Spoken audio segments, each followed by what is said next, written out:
You are like an alcoholic. You have this vision of yourself of someone who is alcohol free, someone who's sober, who's not drinking. But the same thing that you don't want is the same thing that you are addicted to. You're just so comfortable with not chasing your dream life, with being in that comfort zone where you are not being hurt, where you are not at risk of rejection or failing. That desire, that passion that you have, that you're destined for more, it's fizzled out. Just because you want success, and just because you want a dream life, and just because you want to be the best version of yourself, you are not entitled to it, sweetie. Let's cheers to becoming our highest self, creating a life of ease and overflowing abundance.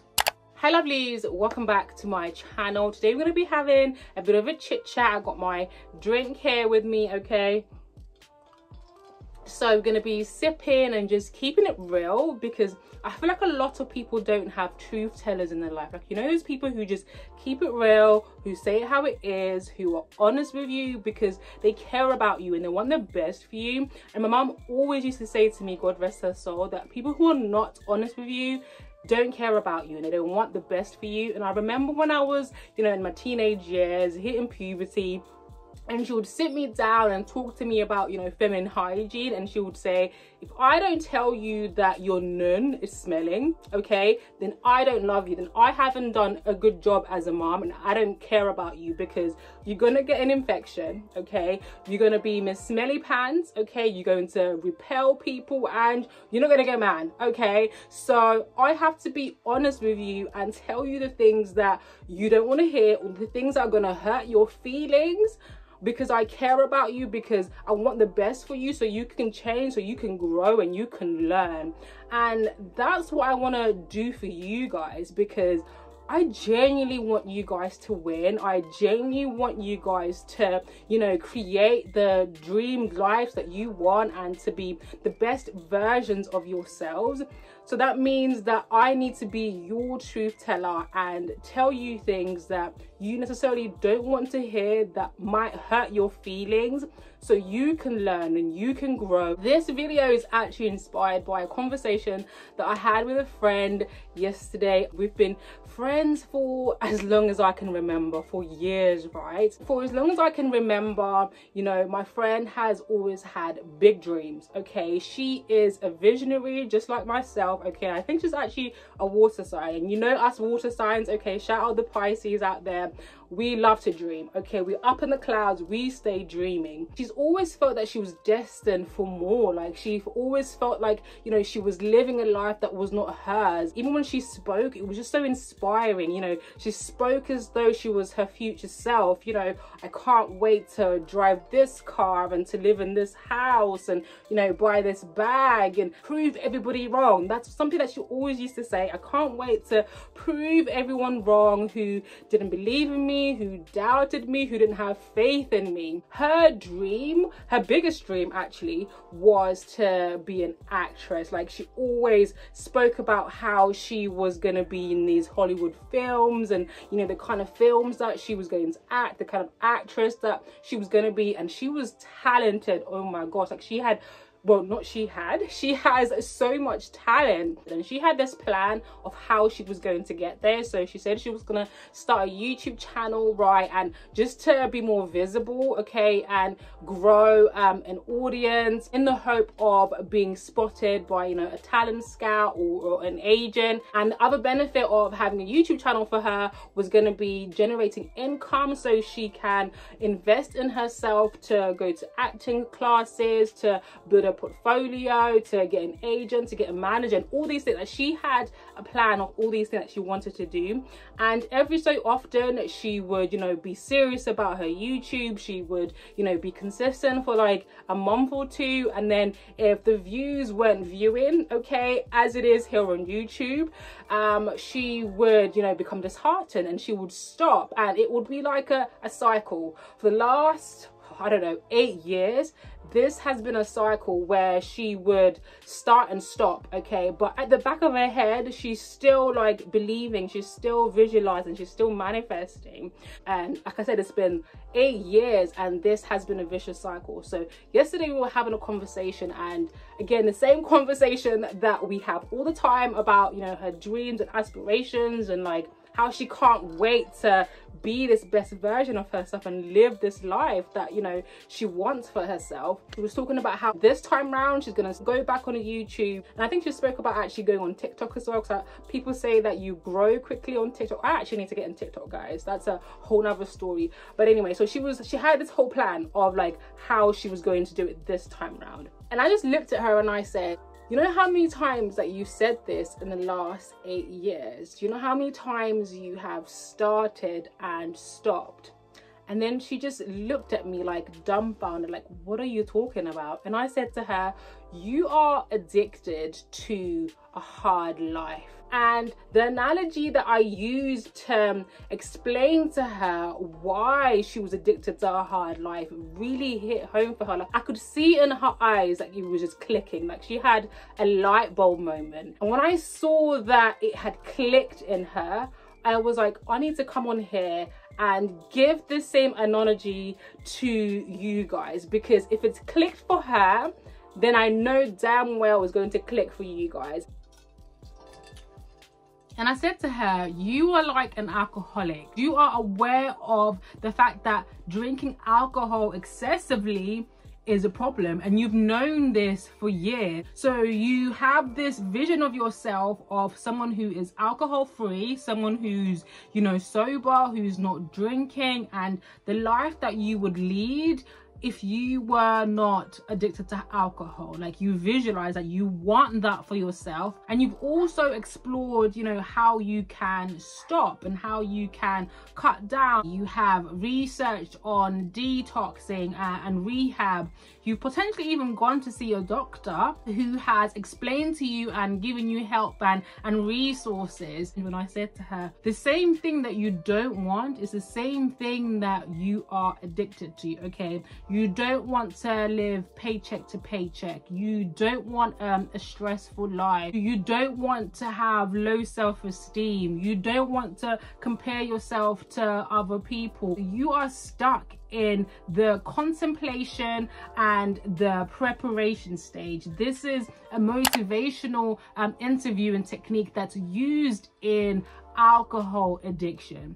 And people who are in the contemplation stage, like I mentioned before, are contemplating about making a change. They've also done the work to look for ways to change, to cut down, to, you know, go to rehab, to have a detox. They are flipping backwards and forward from contemplation to preparation. So with my friend, her contemplation stage is the visualization. She could happily, you know, see herself as her best version, and, you know, what her life would be like, what she would be doing. She has the $1 million idea, which is the preparation stage of what she needs to do to get there. But she's flipping between dreaming about it, having the plan, and not actually following through to the action stage. And then you look back, you are now 40, you are now 50, you are now 60, you're in the same place, same position that you have been in, but you always felt like you were destined for more. But success is not guaranteed. You are not entitled to success. Just because you want success, and just because you want a dream life, and just because you want to be the best version of yourself, you are not entitled to it, sweetie. It is so easy to visualize what you want. It is so easy to dream, to sit down and, you know, do a vision board of, you know, what you want your 2023 to look like, or what you want your life to be like, or what you want your life and yourself to be like, right? That is the easiest thing, okay? There are 4 stages to motivational interviewing, and there are 4 stages to making a change. And if you're just stuck in the first place and not following through on the other stages, then you're never going to get to where you want to go. People have this idea of success. So people think that when you start something, okay, it's always going to be an upward trajectory. So if I'm to start a business, okay, I am going to, you know, have a successful launch. I am going to have all these clients. I'm going to make so much money, and my business is going to grow and grow. It's only going to be upwards from there. But you actually don't even have an idea of how to get a business off the ground. You have no clue about what it takes to run a business, about, you know, marketing, about creating, you know, a sales funnel, about, you know, a website, or whatever it is that you want to do. You have no idea of what you need to do, but just because you have now thought of your $1 million idea, you now feel entitled to the success. Sometimes things, well, not sometimes, most times, right, things don't happen that way. That you don't just skyrocket. That is not the story, okay? Whoever has that story, they are the exception and not the rule.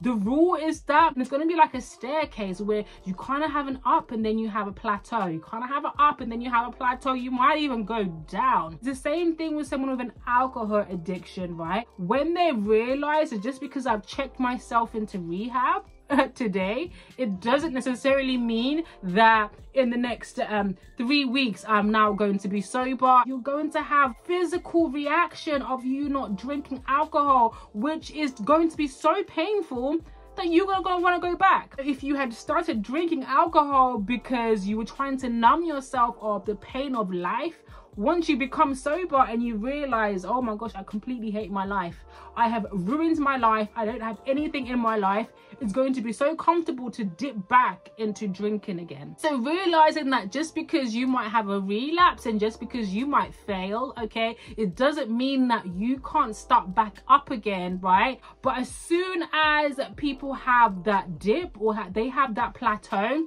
they're like, okay, right, this is not gonna work, right? The views are not viewing on my YouTube channel. People are not watching my videos, right? So that means that I'm never gonna be successful, right? People are not buying this product, so that means that my business is not going to grow. And then they stop and then they give up. So people might dip into the acting stage, but they quickly come out of it and they go right back to the contemplation stage, and sometimes even go way back to the pre-contemplation stage, and that is the comfort zone. You're just so comfortable, right, with not chasing your dream life, with being in that comfort zone where you are not being hurt, where you are not at risk of rejection or failing. You're just so comfortable that you don't even see that there's anything wrong with the life that you're living now. That desire, that passion that you have, that you're destined for more, it's fizzled out, right? So people dip in and out from those stages. You don't just go from pre-contemplation to contemplation to preparation and then to action, because that's not how life works. You can go from pre-contemplation to action. You can go from action to preparation, depending on where you are in life. Understanding one thing will take you from just dreaming about something and having the idea of what you should do to actually making it happen. You need to be comfortable with the idea of failing.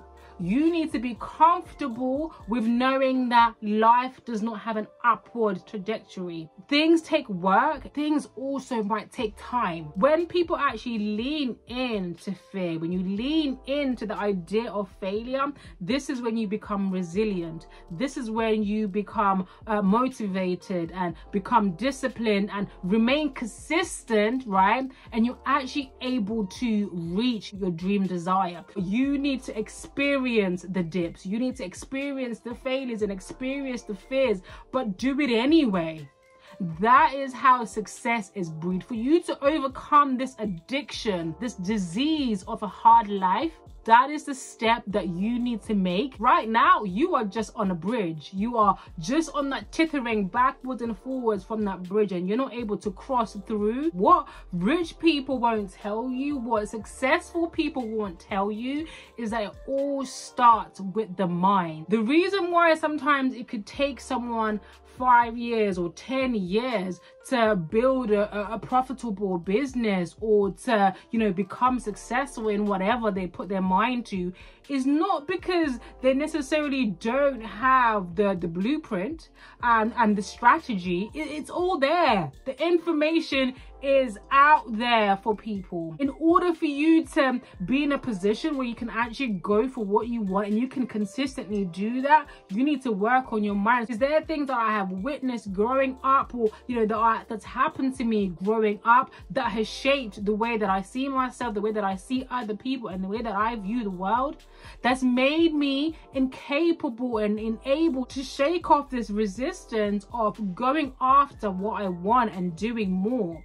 And once you have identified that, redefine your core beliefs. Just because you have had a core belief for the last, I don't know, 30, 35 years, it doesn't mean that that's how you have to be for the rest of your life. What positive and realistic belief can I put in place of that negative belief? The reason that you have this niggling feeling inside of you that you are destined for more is because that is your calling, that is your purpose. And until you actually do something and follow through with your $1 million idea, you will always have that feeling like you are not enough, that you are not living the life that you are meant to live. Like I said, this video, not planned, not scripted. I just felt called to share this with you. So if this message is resonating with you just like it did with my friend, then let me know in the comments down below. Type in peace so I know that we're on the same page and you have had your own light bulb moment. Anyway, I'm not even gonna hold you because I know you got some reflecting to do, but most importantly some acting to do, right? Make sure you like this video if you have enjoyed it. It really helps me out to get to share to more people if you come all this way.